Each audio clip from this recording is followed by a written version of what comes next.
coração ganhando pelo ruminar.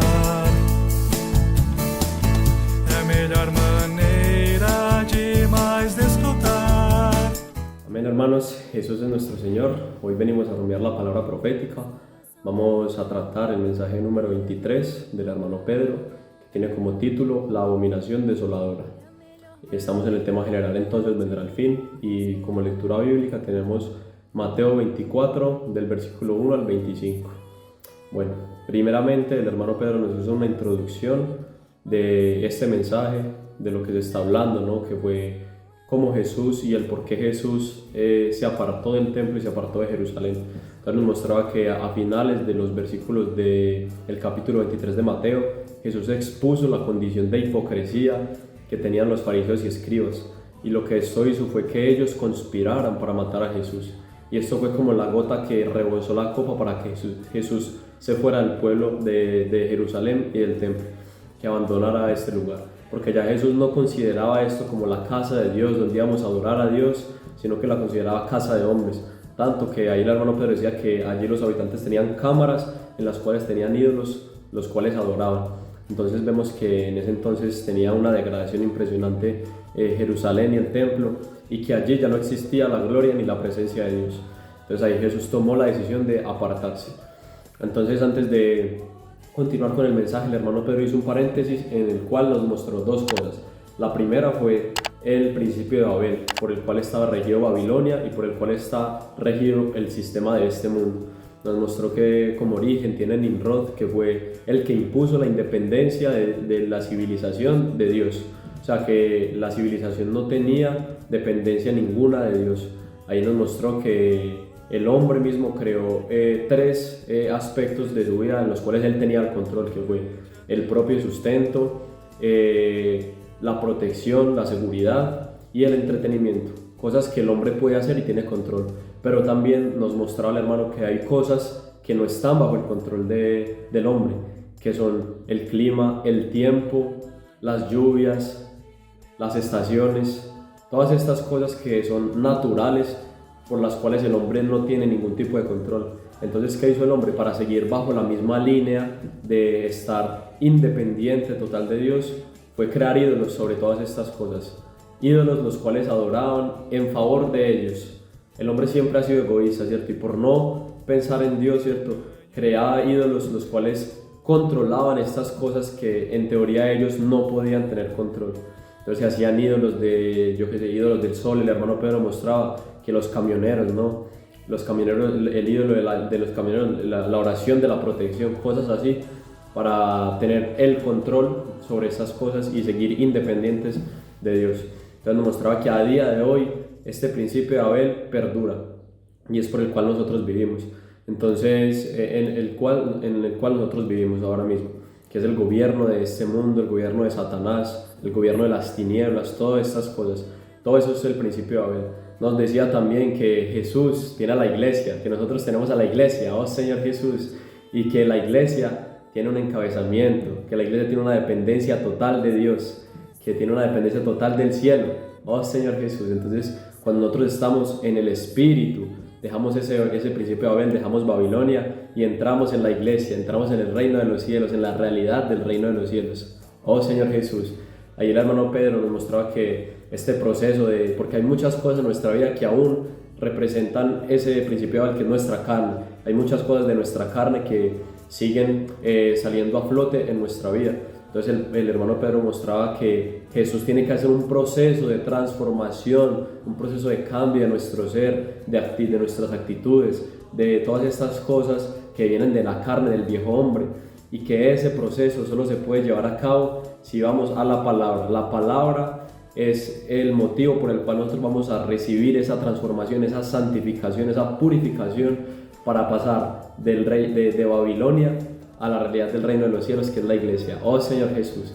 Entonces esta fue como la primera cosa que el hermano Pedro nos mostró antes de continuar con el mensaje. Y lo segundo fue que hizo una breve historia del templo de Israel, de la construcción que tuvo, sobre el rey David cuando él hizo el censo en el pueblo de Israel, que fue algo que a Dios no le agradó, Entonces ahí fue cuando Dios envió la plaga que mató a mucha gente en Jerusalén. Luego David, para reconciliarse con Dios, hizo un sacrificio, un holocausto en el lugar del templo.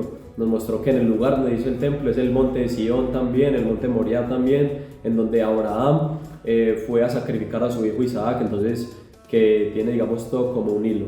Ahí cuando el templo fue destruido de nuevo y fue de nuevamente reconstruido el templo, y como también fue también de nuevo destruido y saqueado, ¿cierto? Entonces mostraba que estas personas que destruyeron por segunda vez el templo y saquearon por segunda vez el templo, tomaron elementos santos y sagrados, los cuales profanaron de ellos, o sea, dejaron el templo totalmente vacío, lo saquearon por completo, y lo que hicieron fue profanar estas cosas y levantar un altar profano para adorarlo. Y fue algo terrible. Entonces ahí ya luego más adelante vamos a ver qué tiene que ver un poco como este acontecimiento a lo que pasó, a lo que va a pasar, ¿no?, en el tiempo del fin, y lo que el hermano Pedro viene a mostrarnos hoy.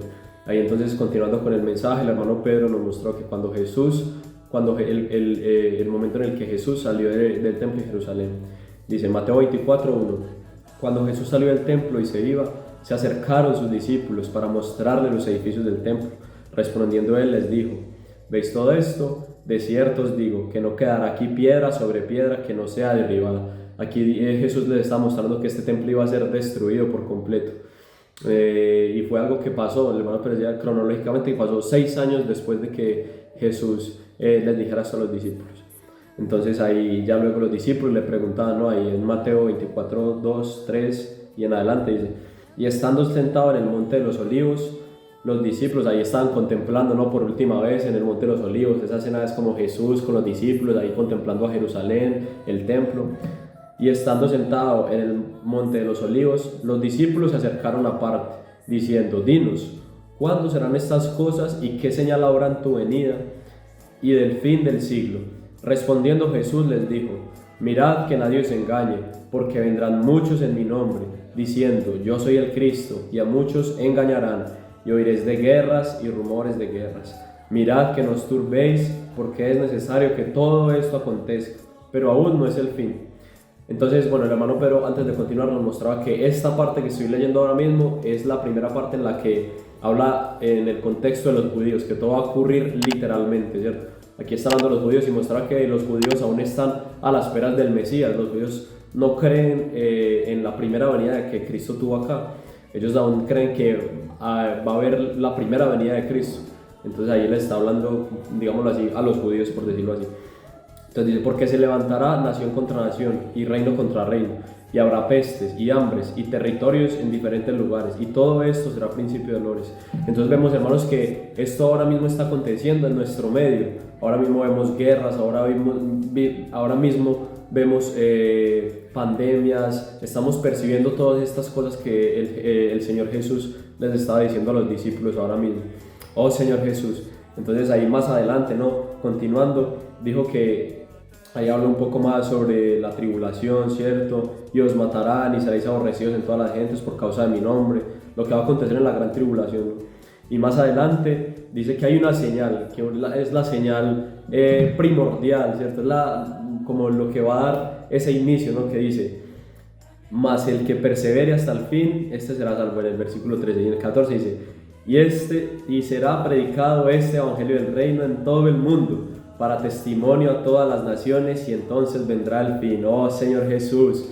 Hermanos, hoy tenemos ese encargo de predicar el evangelio, de apresurar la venida del Señor, de traer al Señor de vuelta.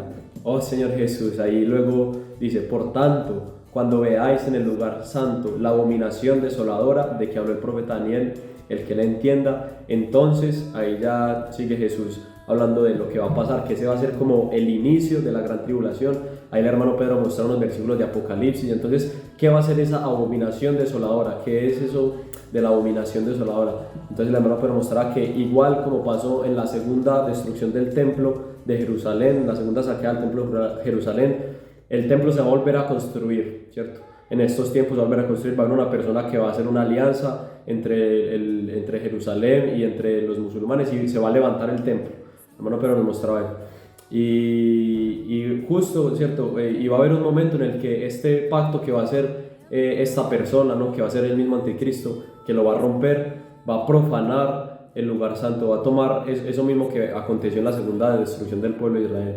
Y a esto se le llama la abominación desoladora, no esa imagen de la bestia que se va a levantar, que decía el hermano, pero ninguna imagen ha hablado, ningún altar de estos no ha tenido tanto poder de hablar o de matar, pues este altar va a tener ese poder. El hermano mostraba eso, que esta abominación desoladora es esa imagen que el anticristo mismo va a montar, y ahí ahí va a ocurrir el origen de la gran tribulación. Oh Señor Jesús, entonces hermanos, si nosotros queremos ser salvos de esto, tenemos que predicar el evangelio, estar encabezados por los hermanos, por la iglesia, por Dios.